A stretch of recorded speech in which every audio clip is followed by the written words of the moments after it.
Well,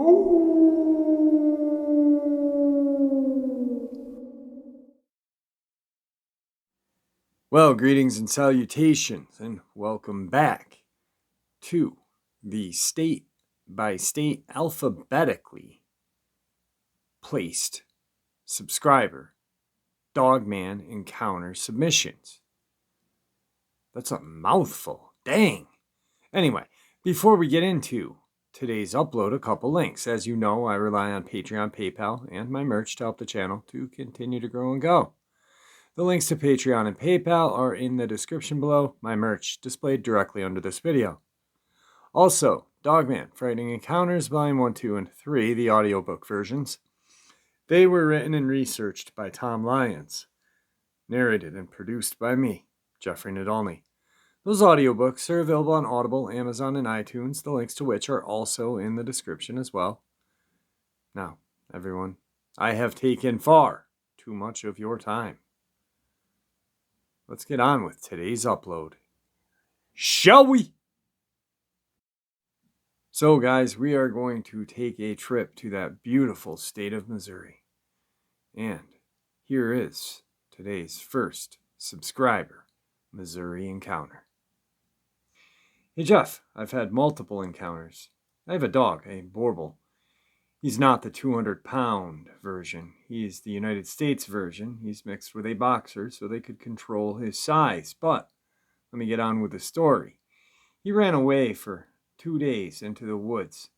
And I'm in Missouri between the county and city. But mixed urban area south off of 270 along a river front me, and my brother looked for him when he first took off. We were armed, me with my P320, him with his CZ Scorpion Evo. I was walking along a field by the fence by the woods, and we both heard a deep, guttural growl. I felt the growl in my bones, like down to the core, like my skin and muscles shuddered as it happened. It lasted 3 to 5 seconds, but felt like a minute or two. I know it could have been because we were still moving, but it only took 4 or 5 steps. Then the trees to our left started to move as it ran diagonally the way we were going. And I wanted to turn back, but my brother didn't hear of the Dogman or skinwalkers, so he didn't believe it and ignored the trees and footsteps we had heard.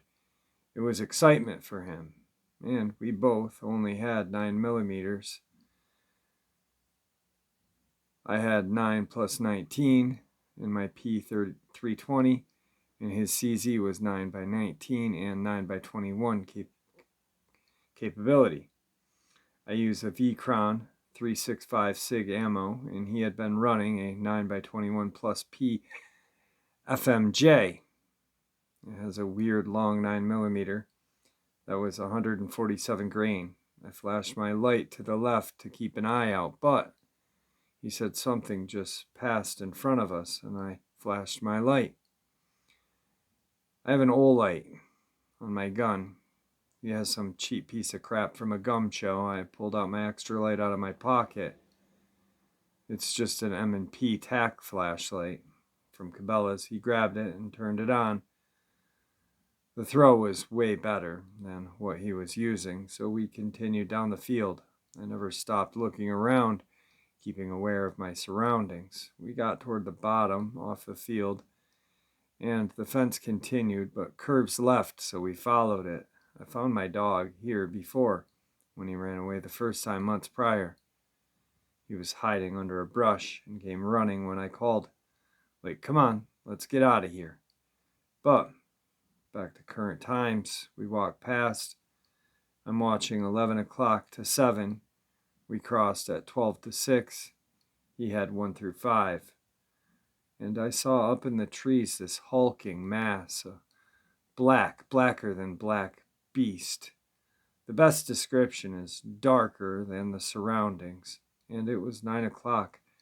About 20 feet up in the tree, and there is a branch that extends towards us that it was reaching out.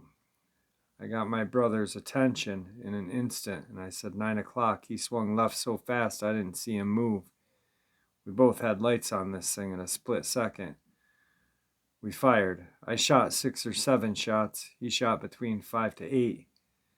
We saw it get hit multiple times around its left side of the neck and chest area, and a couple in the bicep area. It made an arg noise and grabbed its left side of its body with its arm that was around the tree and fell and ran off in the direction we were at 9. It ran at 11 or 12 deeper into the woods. We immediately footed back home. In like 10 minutes cleared our guns, reloaded.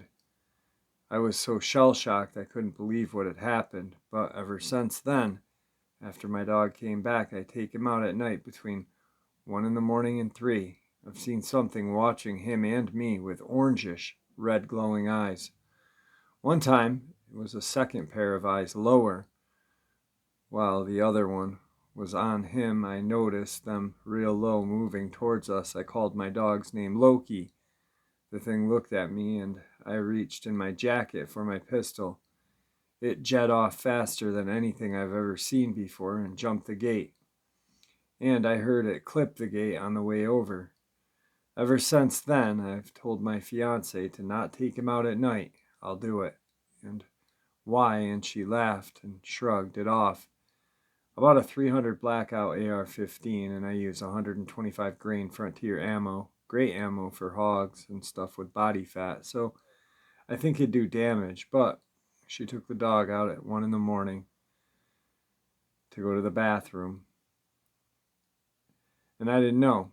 She called me on my phone yelling, saying, "Come out, bring a gun, hurry." So I grabbed my basketball shorts off the recliner in our room, grabbed a robe out of the closet, grabbed my SIG and the AR, threw the AR sling over my back as I ran to her, handed her the SIG, and said, "What's going on?" She told me and pointed to where I saw the orange eyes before and said something was crouched, because I saw glowing eyes low to the ground by the gate. They grew in height taller than the gate. I said, "Babe, you just had your first Dogman encounter." I called the dog and we went in. Now she won't walk the dog, period. But I've seen and dealt with it, bluff charging at me multiple times when I walk him and taking the trash out. Today's second Missouri subscriber encounter. Hey Jeff, I've sent you a few emails in the past about other subjects, but haven't yet told you of my experience. In the spring of 1981, my husband and I went on an overnight float trip on a Monday in Bourbon, Missouri, on the upper Merrimack River. We put out on the river by Joe from Joe's Canoe Rentals. He was to meet us at around 3 p.m. the next morning at our pickup point. We camped for the night at the mouth of this cave that was up a wooded hill. Many people use the cave for camping, as advised. In front of the actual cave entrance was a large stone overhang and stone walls, a large area where people could camp and be out of the rain. So we went to sleep at around 1 in the morning. I was awoken by the sound of a large man breathing, and it was coming from inside of the cave. I woke my husband, and he heard it as well. We then heard grunting sounds and sounds of the creature moving around, as if getting comfortable. We could hear its fur rub on the side of the wall. Each time it moved like this, a group of bats would fly out. My husband remembers aggressive sounds and stomping, where he says the ground under him would shake as if stomped. I don't remember that part, but I was distracted by trying to get my legs to stop shaking, as they were shaking badly and making noise inside of my sleeping bag, and I was afraid the noise would draw the creature out. At the time, we assumed it to be a bear. My husband told me there was a cliff on the outside wall, but he didn't think it could climb up to it. I climbed it. I'm not athletic, and it was a real rock wall climb, having to find finger and toe holds. It was up about 10 feet and over 5 feet to get to the cliff. We climbed onto it, our feet overhanging the tree on the hill, until daylight. I then stayed on that cliff and watched the opening of the cave as my husband packed our stuff up and we left. The rest of the float trip that day was horrible, as the river was narrow and there were tall reeds on each side, and I was afraid something was going to come out of those reeds and grab us. We finally met up with Joe, and he asked if there were any bears, and we asked him if there were any bears in Missouri. The Department of Conservation said that at the time there were no bears in Missouri. Joe said, "Yeah." And we said, "Well, we had one in a cave last night." What he said next was strange. He said, "Oh, they're just little honey bears, not much bigger than a good-sized dog," he said. "Kansas didn't have any turkey, and we didn't have any bear, so we gave them some turkey, and they gave us some bear." I now wonder if he just said that all because he knew something was out there and didn't want word to get out that may affect his business.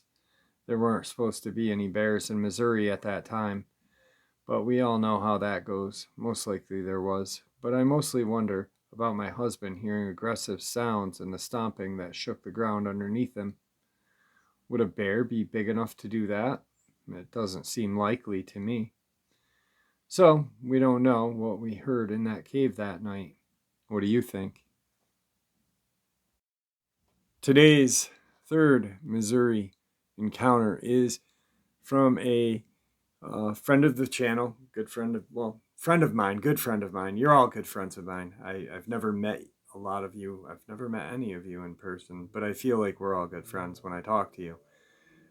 This fella now lives out of country, but a super nice guy. I had him on the show, and just a real genuine guy. And this encounter actually happened on the Whiteman Air Force Base in Missouri. So, good day, Jeff. I hope you're doing well. This sighting happened when I was in the Air Force back in the early mid-90s in the Midwest. Please keep my name confidential, as I still do contract work for the military. One night I was doing a security exercise, and outside of a restricted area that was wooded, sitting in an unarmed Humvee with 3 others, all fully armed, we noticed a pair of red eyes watching us from about 8 feet off the ground. Looking over at them with a starlight device, we could see the outline of something standing there. We all had this feeling that we should not be seeing this, and also that it was hostile. I put the Humvee in gear, and we raced around to alert a fire team bunker, where we went in and stayed for the rest of the night. Now, next email, this happened at Whiteman Air Force Base. It was a massive bipedal creature with shaggy hair. This happened in late October, early November, as Halloween had just passed. I saw other things while I was there. Part of the base was built in an old Indian burial ground, but that was mainly spirits. Another email. Jeff, I've spoken with one of the other guys on the fire team as to what we saw that night. He came out of the driver's seat rear door and was about 10 to 15 feet away, as we were all spaced out for tactical reasons. When we saw the first red-eyed bipedal creature watching us, he began scanning around as we scrambled back to the Humvee. He stated that he saw 2 more that were coming up from behind us at our 7 o'clock position. One was on all 4s and stood about 4 feet tall. The second one was advancing bipedally at around 7.5 feet tall. It reminds me of the encounter in New England with the ambulance, where one is being a decoy to keep the attention of the others and creep up behind. Thank you so much for sharing my encounter. Today's 4th Missouri subscriber submission. Greetings, Jeff. I hope this email finds you well. I just ran across your YouTube channel recently. For a couple years, I've been listening to other channels. I live 12 miles east of an average town in southwest Missouri, in the Stark City area.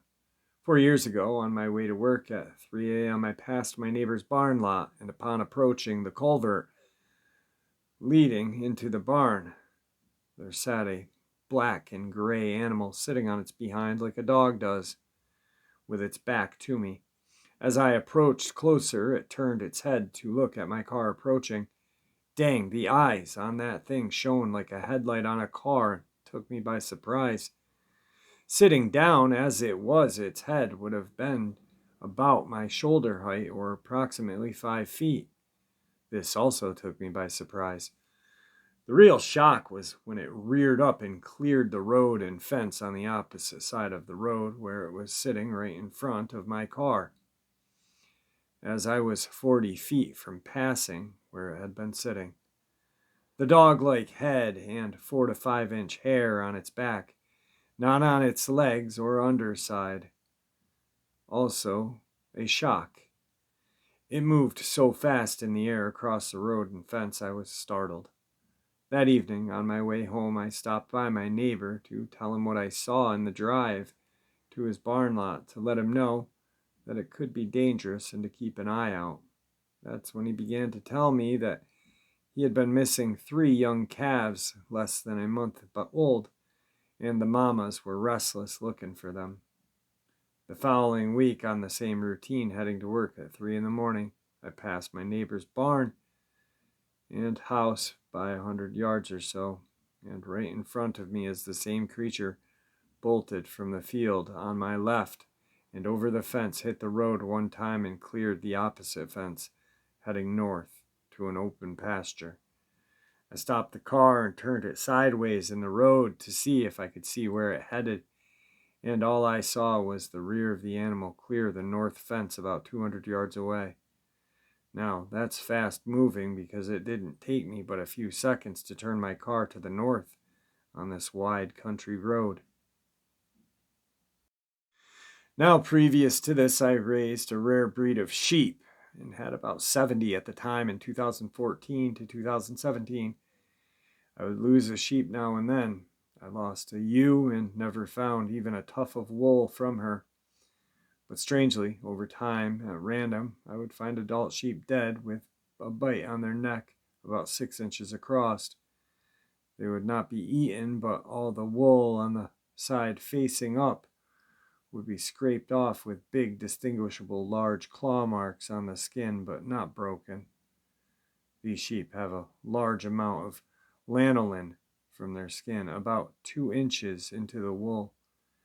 And it's very bitter to the taste, so I guess whatever was doing it got the taste and lost the appetite.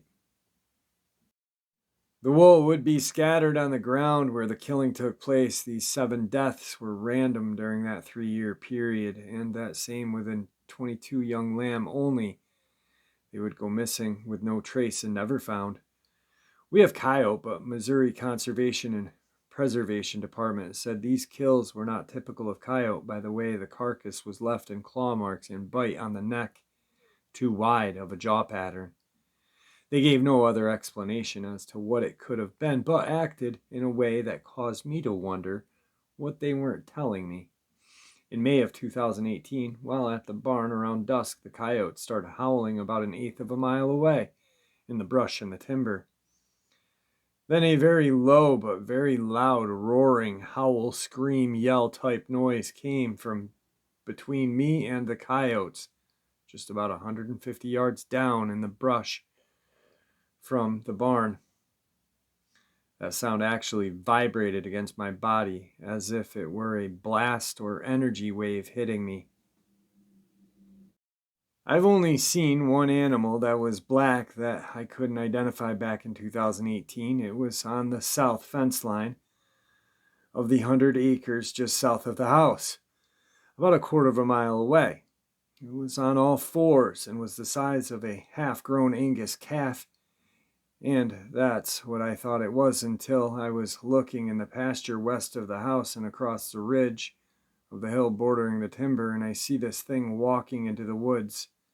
It had to cross 2 fences and a road to get to where I saw it go into the woods. I'm not confessing anything that I don't have fact on, but I've wondered about the Dogman issue because I know they are in Oklahoma, just 27 miles west of me, and I know they are a nomad type of animal. Also, I want to add I live just a few miles east of Fort Crowder Military Base. Thanks for what you do, Jeff. Prayers for your health. Today's fifth Dogman subscriber encounter. Now, I've had this female subscriber on, and you all will remember it if you've been here for a while because, her ex-husband's a coward. And if you heard this, you know what I'm talking about. Hey, Jeff, this happened midsummer in Versailles, Missouri, approximately 2009. I was outside with my then husband while he was smoking. It was about 11:30, and it seemed like any other night. The next thing I know, he yells, "Big black dog," and pushes me down the stairs. I looked to my right through my backyard that had a detached 3-car garage with a sidewalk that led to it. And all I see is this huge black shadow type thing that sounded like a horse with claws. My then husband had already locked himself inside, leaving me out there alone. The huge shadow figure that sounded like a horse with claws was coming up on me fast, but I literally had nowhere to go. It blew past me so fast that I fell back to the ground on my butt. I stood up as quick as I could and ran back to the end of the driveway, looked both ways down the street, and saw nothing. I was terrified at the time and never heard of the Dogman. I can still hear the sounds of those claws on the sidewalk moving towards me. Whatever it was, it didn't growl, snarl, or make any other sound. What I describe as a horse with claws, and it was fast. I now know what a Dogman is, and I am certain that's what I faced that night. Through having her on, she also shared that the same cowardly little man, they moved. And I guess he was just a big jerk. And so he's outside smoking a cigarette again and just picks up a rock and lobs it into the woods. And she kind of looks at him and, just said, "I wouldn't do that if I were you." And the rock is lobbed back at him, almost hitting him. And then he ran back inside the house on that one as well and locked her out. And now she's with someone new that will not lock her outside when there are big cryptids around. Today's 6th Missouri Dogman subscriber encounter. Hey Jeff, I hope you are doing well. Here's my first encounter. I hope you enjoy it. Sorry, it's a rough draft. It was the summer of '93, and my family and I lived in St. Louis, Missouri, next to where the propane tanks fell over and everyone had to evacuate in the area. So my dad and my mom and I went to stay a few days with my father's best friend, Steve. My Uncle Steve, as I called him, just so happened to be an expert martial artist, and I was one of his students. I was very familiar with camping out at Steve's. I was about 9 at the time and in our Cub Scouts and was very familiar with camping, fishing, and hunting. Steve lives in a double-wide trailer on Lake Timberline, Missouri. We spent many a weekend there camping, fishing, and hanging out with the family. Lake Timberline was pretty undeveloped back then. There were several lakes full of fish and a large population of white-tailed deer in the area, ripe for fishing and hunting. It was late day, a couple hours before night when we arrived. There was a path out past the trailer, back off to the right, 100 yards or so, where you could drive a single truck or a couple four-wheelers down through the tree line to an area. We played horseshoes, and there were bales of hay stacked with targets for archery and gun practice, and then led further down a couple 100 yards to the lake where we fish. I had walked that path many times with my papa and Steve, and even by myself. I was raised with a fishing pole in my hands, and, like I said, was a Cub Scout and was no stranger to the woods. Anyway, we had just arrived a couple hours before dark, and we began to unpack and get situated.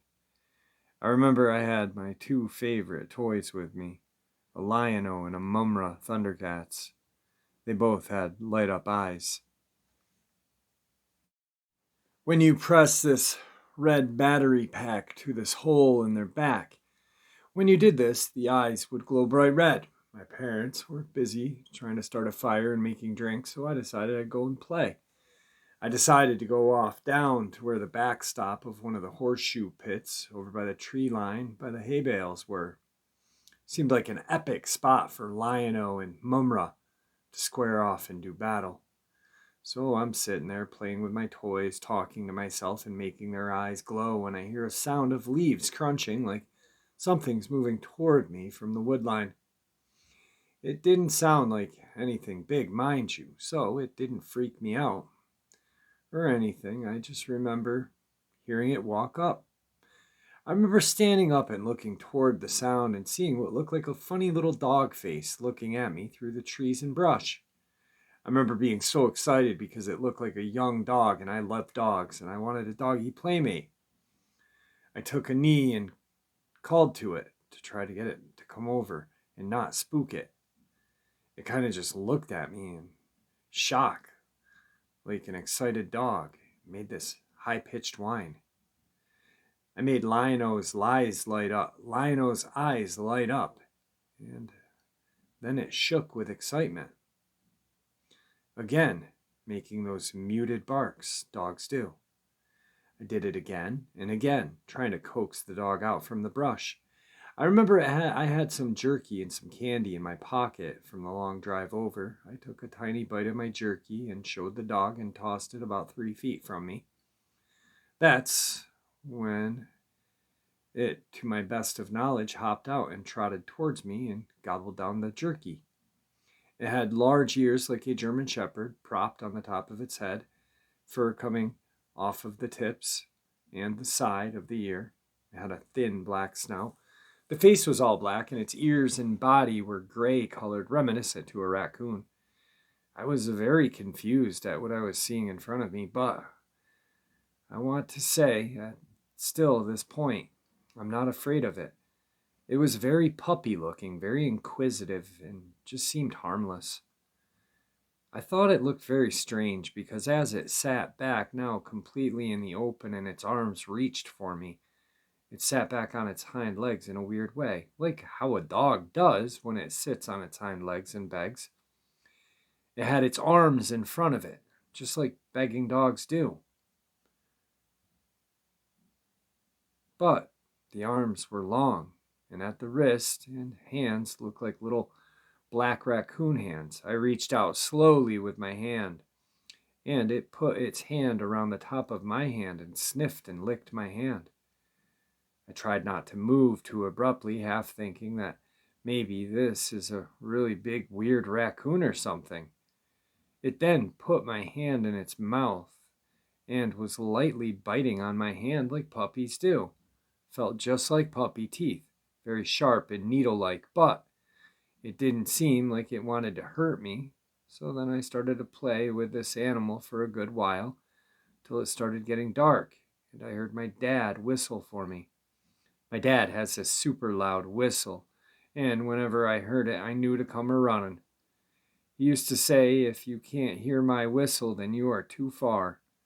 I remember when I heard the whistle that it spooked my new furry friend, and it got up and ran right back into the brush it originally came from. I tried to get it to come back out, calling to it, thinking, wow, maybe I can keep my new furry little friend. My dad whistled a second time and called my name. That's when I noticed, standing next to the tree and the brush my new friend was in, is what I describe at the time Wile E. Coyote standing there staring at me. My dad whistled and yelled again, and this thing just bent over and picked up my little friend and started walking off. This scared me unbelievably. It looked cartoonish and unreal. It looked like a thin coyote standing there with these long, thin arms hanging down in front and long, thin fingers. Its top canines protruded out of its closed mouth, and it had coloring of those like rusted colored Malamute, or I guess maybe lighter colored coyotes. It had this fluffy mane around its neck. Its ears had dark tufts of hair like a bobcat, It was very thin. It just looked at me, grabbed the little one, and walked off. I backed away slowly. My feet turned and ran. I met my dad halfway down the road, and he asked what I was doing, and I told him I was very excited and scared. And going over the events with my dad, when he noticed I stunk like a skunk had sprayed me, he actually made me strip and hose off and immediately take a bath. They put my clothes in a plastic bag and kept it outside because it smelled so bad. I thought maybe the little guy peed on me when we were playing or something. Later on that night, I woke up to barking noises. I walked over to the bathroom next to the back door and looked out the screen door.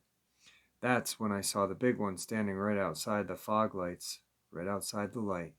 It just stood there as we stared at each other. I went to wake up my mom and dad, but when my mom came to look, it was gone. That was my first encounter.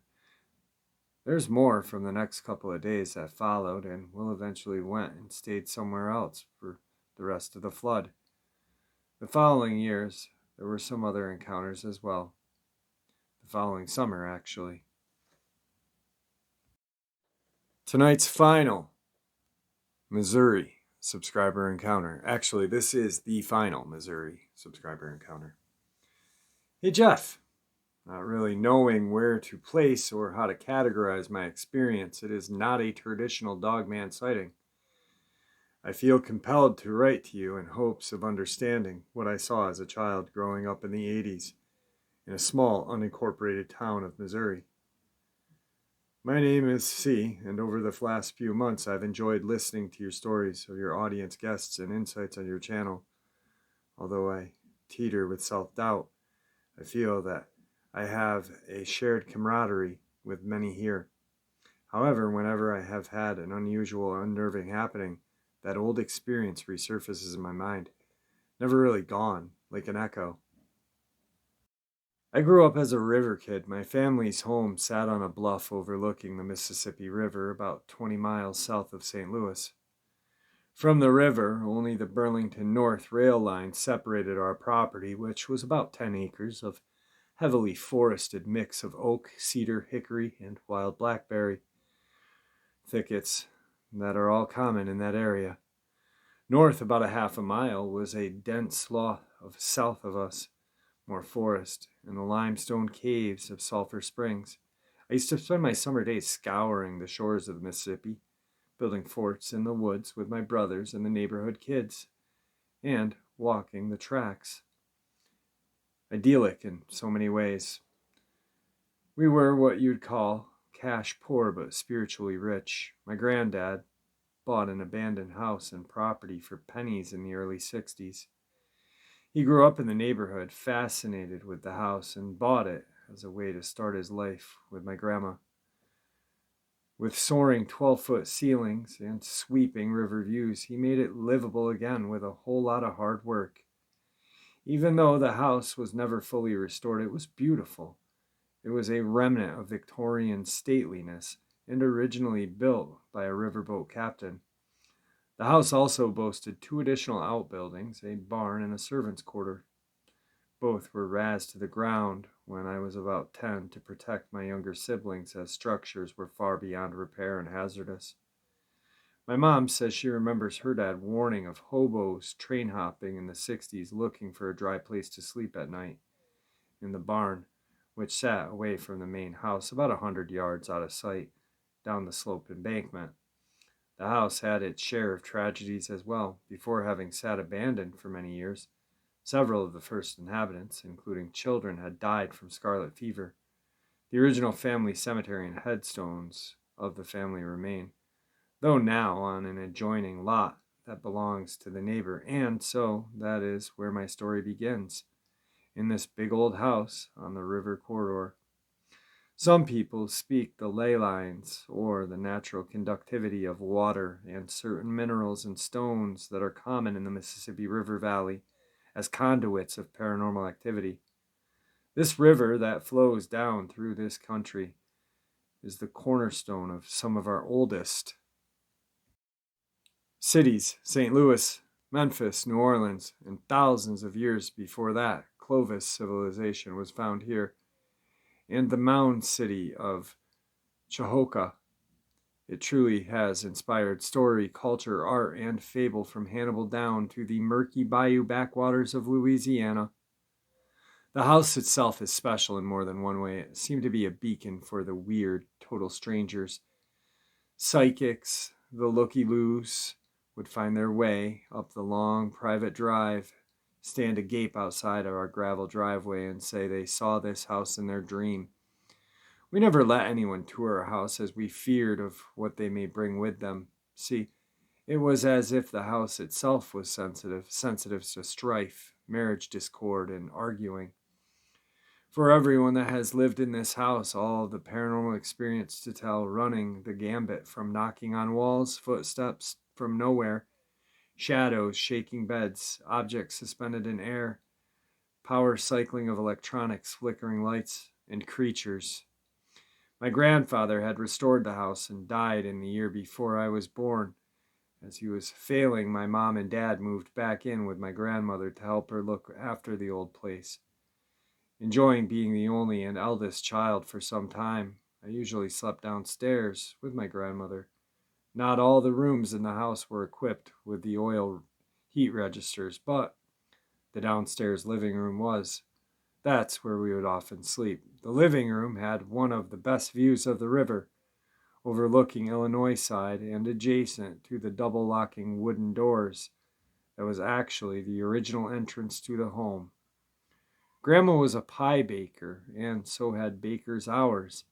Even when she wasn't working, the living room had about a 10-foot hallway that separated it from the kitchen, where a pantry and water closet were. So sitting in either room, whether the kitchen or living room, a person would have a straight line of sight, if on the right side, to see into the other room.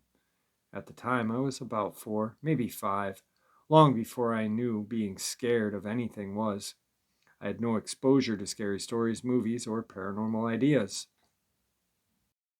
It must have been about 4:30 in the morning before any daylight filtered through the windows. It was still pitch black outside, and I could smell Grandma's routine toast, molasses, and coffee. I woke up facing the hallway and could see clearly my mom and Grandma at the kitchen table speaking softly. Like a kid, I wanted to join them. I rolled over onto my back and let my eyes fall around the room with the light from the kitchen. In the corner of the room next to the window was a TV stand with an old box-style TV. Behind it, I saw something that did not belong. A large, dark figure lurked in the corner of the room behind the TV set. Even now, 30 years later, my eyes well up just writing the sentence. I was instantly paralyzed in fear. I pulled the covers over my face after I saw what looked like the big bad wolf peering at me from behind the TV. Its shoulders, chest, and head easily cleared the television set, and stand reaching a solid 6 to 7 feet, tall pointed ears, snout, and glinty eyes on a dark shape made of shadow, is all I could see in that dimly lit room. I meekly gathered my courage to call out to my mom to come and get me. Well, we ain't that type of family. No, she said. Mom, please. No, Chrissy, you come here. After lying as still as possible, I jumped out of bed and ran into the kitchen. I didn't want to go back into the living room until daybreak and unaccompanied. A strong-willed kid, I was determined not to be sent back, so I folded myself onto the formica tiled floor, quiet, cold, and content. I did not know that experience would haunt me and whisper into my ear again and again in my life, no matter how far I tried to bury it into my mind as wayward children imagination. It was not until years later that I told my parents the story. It's something I consider traumatizing and unable to shake. How could something like this be in my house? I shared the story with my 2 brothers as a teenager. What color eyes did it have? They asked me. I said red for lack of a better description. However, after listening to some experiences on your channel, I'd like to amend that and say they were the color of embers, that glowing of fire, that ember, orangey red heat. That's the color. I don't believe to have experienced a flesh and blood Dogman, but some type of demonic paranormal entity. I believe that both exist, but not sure if they intersect. As I said, the house itself, or maybe it was the land, or history, or limestone, seemed to always be precipice. Also like a portal, almost like a portal. We never dabbled with the occult. It seemed strictly forbidden. The house was blessed a few times, and each time it felt like a weight was lifted, an oppressive feeling would leave, but would inevitably return with life's disappointments and upsets.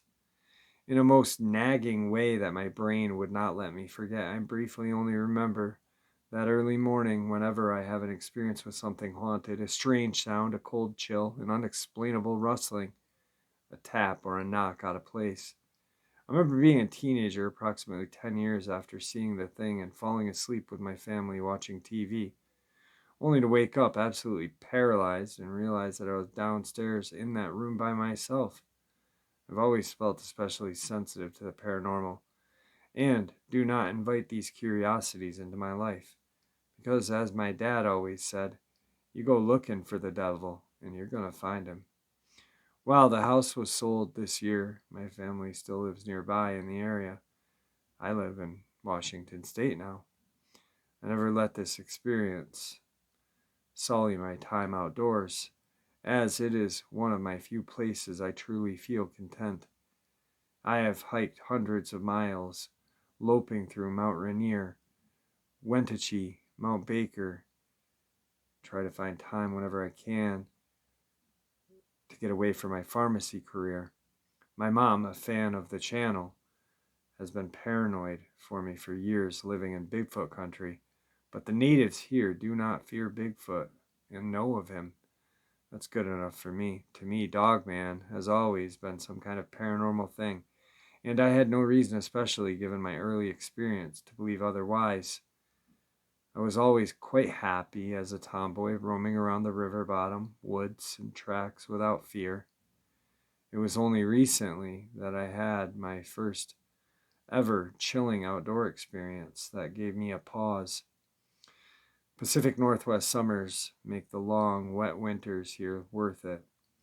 During the pandemic, I put my gym membership on hold and decided to hike around the many small natural parks available in the Puget Sound for daily exercise. It was not in the big national forest that I felt afraid, but a relatively small Powerline Trail park that I felt keenly alone, but not alone for the first time. This past June of 2020, I had done a semi-regular loop at the nearby city park. It had rained in the morning, and the forecast called for more rain in the following day. Wanting to make the most of the day considering the forecast, I decided to explore a nearby Powerline Trail that had always looked inviting. Being a woman alone has never bothered me. Sturdy, sure-footed, and generally confident, I don't think twice when I notice an offshoot from a main trail, reasoning that I am an urban environment with a 4-lane road nearby. What's the worst that's going to happen? Secondary loop is longer than I anticipated, but having a day off from work, I invited the challenge. The whole area in which I enjoy hiking was part of an old mining operation. Miners tried digging coal out of various spots in the foothills during the western expansion, wrapping up the last of the operations in the mid-1900s. A few caverns and air shafts are still visible, and the occasional piece of coal can be found. It is quite beautiful what nature has reclaimed. A year-round creek zigzags its way through the land, providing the occasional water feature entering off the side of a busy main road and nearby retention basin. I was caught off guard how quickly the trail descended.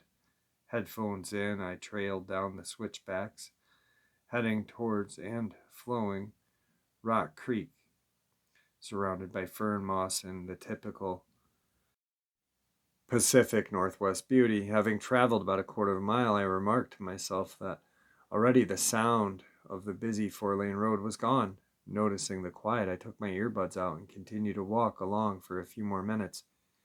before I reached the creek, suddenly realized I was alone. I had an utter sense of vulnerability. I did not necessarily think any creature, but I felt like prey. I felt scared at this point. I didn't know if it would be faster for me to go back the way I came or to power through and head up the valley, going the other side. I just knew that I wanted to get out of there and fast. I started to sweat and feel the adrenaline rush my body. I had an intense sensation of being watched. I decided to keep moving and not go back through the creek valley in case something or someone was watching me from there. I just could not shake that feeling that I was being stalked. Although it was not a hot out, I felt sweat on my back and chest as I listened for every sound in the forest that day. Not a single person around, totally uncharacteristic for the area. Finally, I began to make my way up the valley. I strained my ears, listening for any sound, hoping to hear birds. I reached the tree line, hoping to hear birds. I scrambled, panicked, for the next 15 minutes, intense cardio, climbing muddy trail until I reached the tree line, where I heard crows cawing again. With the ravine behind me, I knew when I heard the birds after so many minutes of silence, I was going to be okay. Much unlike popular depictions, I felt no more foreboding. Crows do not travel into deep woods, and so I knew a clearing was right ahead. To me, that meant safety. I have not been able to shake off that experience from the past summer or go back into the woods since. Something has changed. I stay on sidewalks, neighborhood streets, and wide open public beaches since that day. My mom, on the other hand, is delighted, as my trips and hikes worried her a lot. I suppose I am looking for a way to reconcile these experiences and define them. I consider myself open minded and do not think that every perceived paranormal experience is necessarily evil. I think there are so many things that exist in our universe that we just are not privy to yet or understand. I will continue to enjoy your stories on your channel and the sharing of the unusual and with mindfulness.